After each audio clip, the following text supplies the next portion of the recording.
share the stage with you. So I'm very much looking forward to the rest of the program that's taking place here on the main stage. And for now, I am very much looking forward to introducing our next keynote speaker. So the upcoming keynote explores how the fusion of creativity and technology drives digital transformation, innovation and economic growth, offering actionable strategies inspired by Ghana's tech and creative sectors to fuel progress within Austria's ecosystem. So the next keynote is going to be dealing with From the Alps to Accra, harnessing creativity to drive business. And I'm very much looking forward to introducing our next keynote speaker. He's a leader in Africa's innovation ecosystem with nearly 20 years of experience establishing tech hubs, running accelerator programs and supporting startups across Ghana, Rwanda and Nigeria. Through Suya, so SUYA, Show Us Your Act. He supports and promotes African creativity, helping artists and entrepreneurs in music, in film, in fashion to gain global recognition. And as the co-founder of the Innovation Spark, he drives digital transformation and leads initiatives that accelerate e-commerce and innovation across Africa. I'm very, very curious to hear what you have to say. Thank you very much for being here, and please give a big round of applause for Isaac Newton Acquah. Welcome.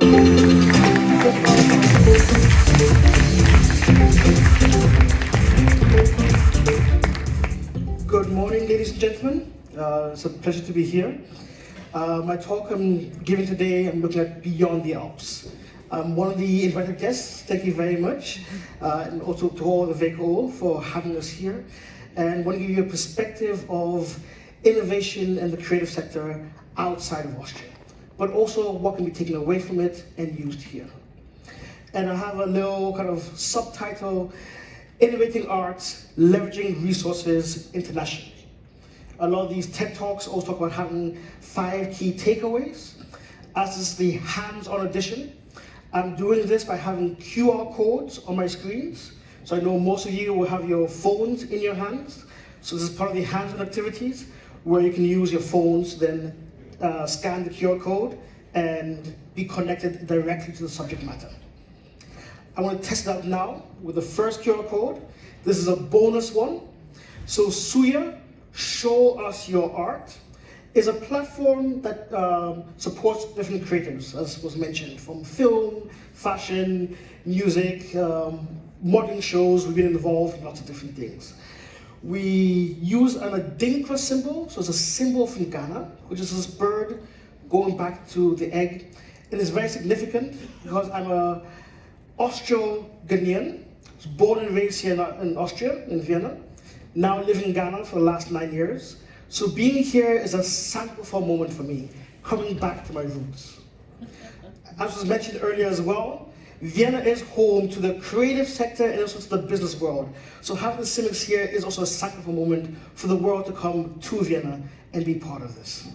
But of course, Sanctified is also the name of a music album we recorded in 3 days at an Airbnb, 12 artists, 4 producers, and the music is out on Spotify and other places. My role today, outside of talking about tech and the other things I've done, is to be a storyteller. I want to really share what's happening outside and representing a lot of the sub-Saharan Africa. We've had South Africa already. I want to share some things, but I'm going to be really laser focused on just Ghana. So I've worked in lots of different fields. I'm currently the National Project Coordinator for the International Trade Center. But I've worked for the UN, I've worked in investment, I've worked in media, TV, asset programs, female empowerment with the lady, and the Innovation Spark is my big baby now. Supporting entrepreneurs with programs of market readiness, research, and incubation. The first QR code, official QR code, is that of the International Trade Center. That is where I work. The International Trade Center is actually a UN organization. It's the birth child of the UN and the World Trade Organization. The program I'm part of, we do a lot of things to support the tech ecosystem. So I'm taking startups to events around the world, like London Tech Week, to supporting business support organizations like the Ghana Export Promotion Authority, GEPA, which is similar to the VKO with the corporate strategy, green-focused startups with pitching competitions, giving them funding, and also supporting cohorts of companies from gaming, business process outsourcing, freelancers, fintech, health techs, climate techs, you name it. Our motto is transforming trade, changing lives. That's what we're about.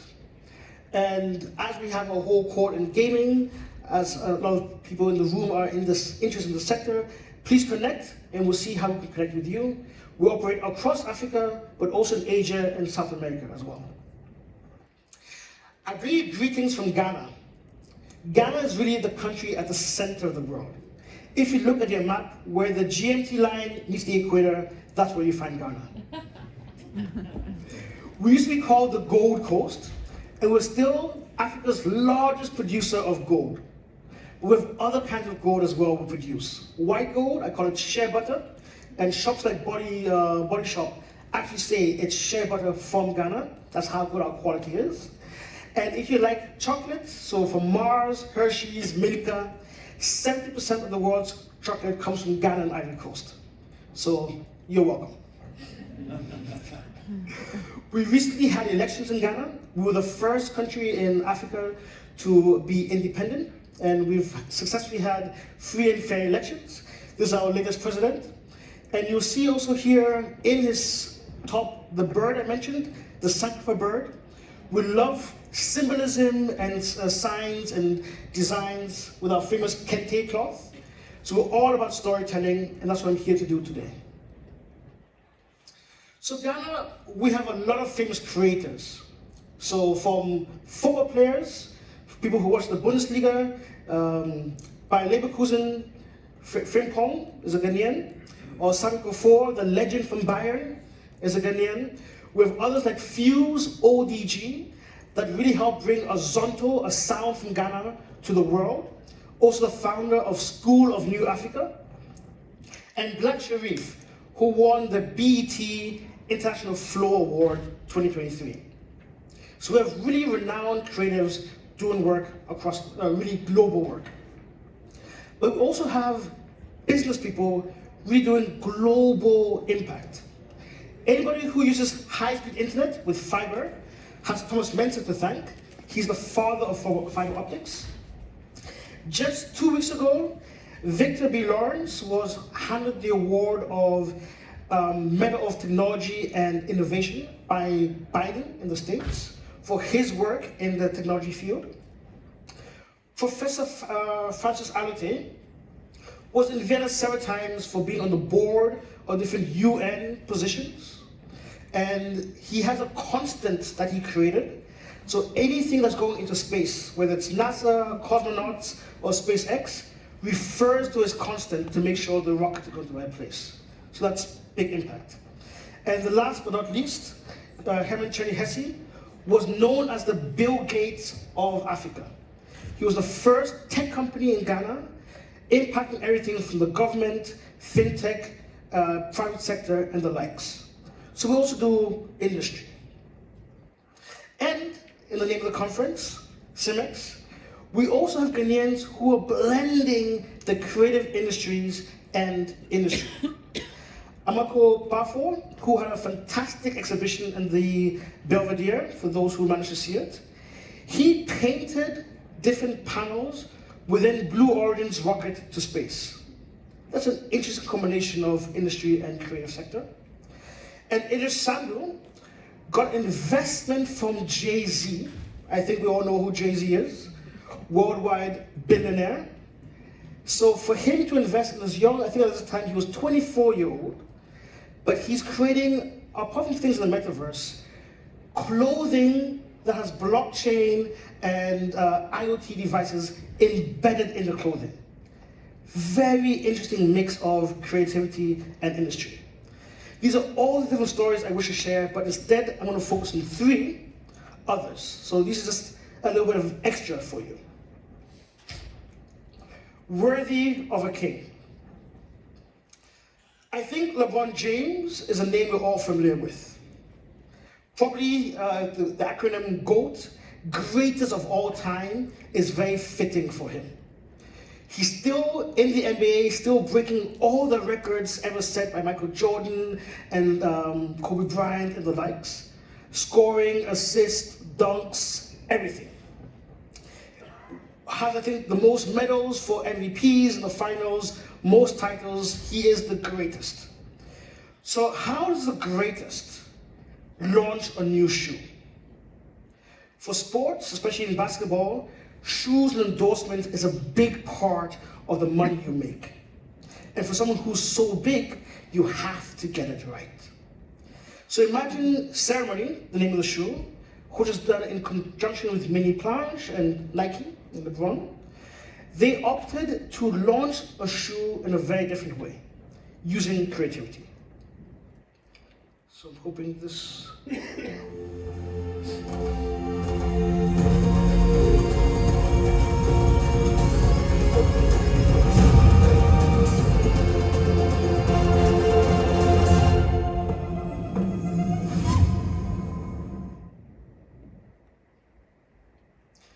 Which brings me to unmatched Studios. A Ghanaian studio sitting in the heart of Accra was contracted to build the animation for the king. Not only is it awesome, it's not something from California, New York, Austin, and London, lots of other places, but from the heartland of Ghana. What's also interesting was using animation as a means to launch. Usually you have a camera crew, go to site location, lights, backdrops, and all these other things. But instead, animation was used. Francis Brown, the founder of Animax Studio, is also a member and jury of the Emmy, and he's also the first African to have animation on Amazon Prime. So he's done quite a few amazing feats in his time. So it's one of the first QR codes to connect. Next, in the mind of the child is where the revolution begins. Looking at the industry of education, I looked at some figures of some called not in employment, education or training. Apparently in Austria, that figure for the youth is close to 10%. In Ghana, as you can see, is a lot higher. If you look at class sizes, average class size in Austria might be around 10 in a class, Ghana close to 26. If you go to other interesting numbers of things like nurses per patient, the numbers skyrocket, comparing Austria to Ghana. The Gen Zs, I think, we have a few, they also learn in very different ways. What we might have gone through, the old-fashioned way of learning, doesn't apply to them as much anymore. But how do you still impact the youth with the knowledge to learn and grow? In Ghana, this 25 figure, we call the biggest ticking time bomb, because we need people to be employed to grow the country, but also unemployment can lead to other social vices. So how do you educate people who might not be in school with the skills they need to do business? Meet Mami and Tingi. This is a business simulator game. Business simulator game. Not just gamifying a process, but creating a whole game where the process of the game is to learn. It's to get the skills of accounting, of forecasting, of planning, to be able to then learn and make the right decisions and have the tools and skills you need to then go out. What also makes this game very fascinating in the name of exchange and internationalization is the international co-production. Ghanaian, Senegal, Nigeria, Kenya, and of course Germany backed. This is what's happening in Ghana and is being led by Letty Arts, Aaron Tawe. He was named the Gaming Icon of the Year for Africa 2021, has done lots of different projects with UNAIDS, GIZ and others, and has been in the business for over 10 years. And last, seeing is believing and understanding. I think it came up a little bit today, but we all know about oil being big business. From the different shows we've seen, to the roughly $100 billion in profits in 2024, roughly. And of course, we all know Rockefeller Foundation and the amount of wealth he's created for several generations. Oil and other industry is big business and big industry. But how can one impact that industry from the creative sector perspective? That's where we meet Petroleum Simulator.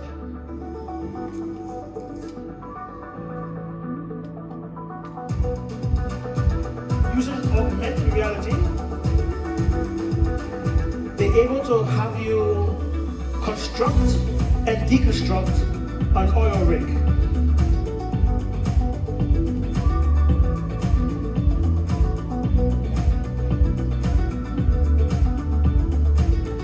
Using Internet's unique hand gestures, you can see what part of the rig you want to operate in,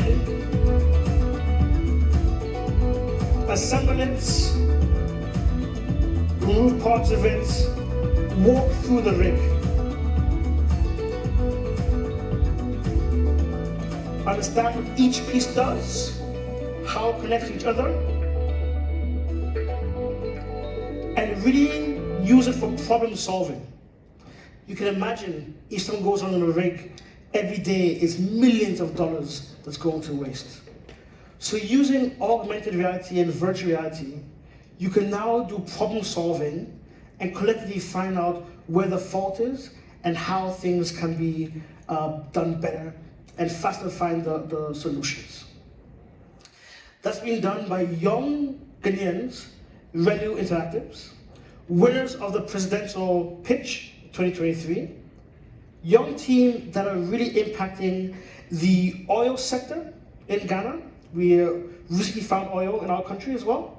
But of course, using it for lots of different industry.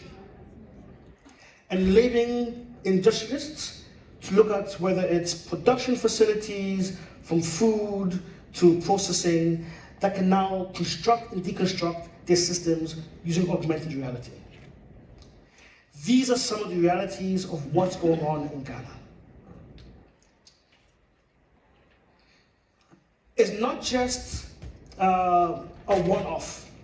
Many of the large events that are taking place in Ghana, from Tech in Ghana, 3i Africa Summit, or even the Africa Export-Import Bank, all have creative sector talks in the midst of them. You can imagine in the morning talking about infrastructure, roads, airlines, oil companies, but they squeeze in the creative sector into the talk because they all realize it's a very important sector and it has its huge impact in other industries as well. So, where do we go from here? Snowy Austria. I'd rather be in the beach in Ghana right now, but I'm happy to be here. First time I'm seeing snow in 9 years, but it's a fun experience. But if you look at someone like David Alaba, the Austrian legend, the captain of the national football team, plays now at Bayern Munich, or put your sports aside, whether it's skiing, tennis, golf, how could your icon embrace the creative sector in what they do? A new jersey launch, a new ski launch, a new helmet launch for a Formula 1 driver. How could they, if you're in the creative sector, how can you picture them to use your services to share their story, share their product, share their success? Whether it's from the angle of let's make more money, how can we help you increase your sales, your reach new targets that you might not reach directly through standard TV media, but using animation on TikTok and other channels? Whether it's OMFAO or other large corporates and industry, how can we help you understand your needs and your processes better? Or whether it's with education, standard education, augmented education, re-education. Let the Arts, for example, did a whole session during COVID for nurses. having them go through, once again, but reinforcing different things of washing your hand and distance and so on and so forth. How can we use the creative sector to enforce and support these other industries? So my last slide, and I would also love to connect, innovating art and leveraging resources internationally. Whether it's the ITC, Animax, Leti Arts, Renu, or myself, I think if we do come together, if we do share knowledge, resources now is not just money, but opportunity. It's also now realizing that if you're looking for animators, it's not just US, Europe, or Asia, but you have a whole African continent out there with people who are already doing things on the international stage that you can tap into. How can we be intentional about connecting, exchanging, and coming together to make impact? My name is Newton Acquah. My tagline is Newton's Laws of Business Motion. And I'd love to see how we can connect. I work in Ghana currently, but across Nigeria, Rwanda. I'm going to Kenya in February. So I'm representing parts of the African continent. Please let's see if someone in my network has a solution for you. Thank you. Thank you so much, Newton Acquah. Thank you so much for being with us today. Thank you. Thanks a lot for sharing your expertise with us. And I do have some